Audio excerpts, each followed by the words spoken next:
A few years ago, we showed you a 20 LED roulette board that was designed by our partners in Korea, ITIS.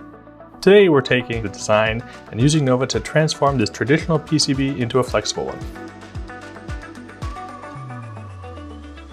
The first layer is printed with ACI Materials semi-sintered conductive ink FS0142 on Normandy Coatings Arcophane TCA082F, a heat-stabilized PET with a silica adhesion promoter. We're leaving specific areas blank on this layer where the dielectric will be dispensed in the next step.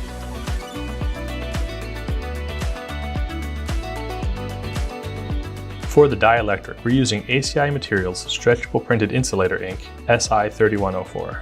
When choosing a dielectric for a flexible PCB, it's important to ensure that it's both flexible and chemically compatible with the ink you're using.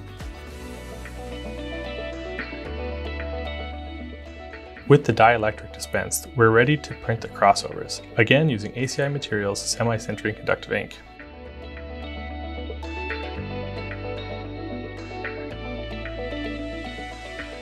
Because the substrate tolerates the lower reflow temperature and extended time in the oven, we can use solder paste to attach the components, similar to a rigid PCB. Flexible PCBs present a unique challenge as they consist of flexible substrates with printed circuits and also include attached components. As a result, a key consideration with flexible PCBs is to ensure that rigid components remain attached when the substrate is flexed. To solve for this, we've chosen smaller components that will better resist flexing.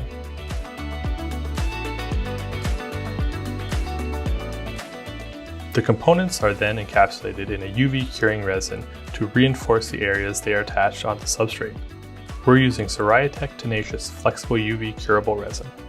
It's important to coat as little of the substrate as possible to maintain maximum flexibility. The flexible roulette board is then attached to the ITIS companion board, a 555 slowing down pulse generator. Each time the companion board is triggered, the LEDs on the roulette PCB light up in rapid circular sequence before slowing down and stopping on a single LED. Designing flexible printed electronics using traditional integrated circuits allows for PCBs to be lighter and conformable to different enclosures, while allowing us to access new possibilities for traditionally designed PCBs.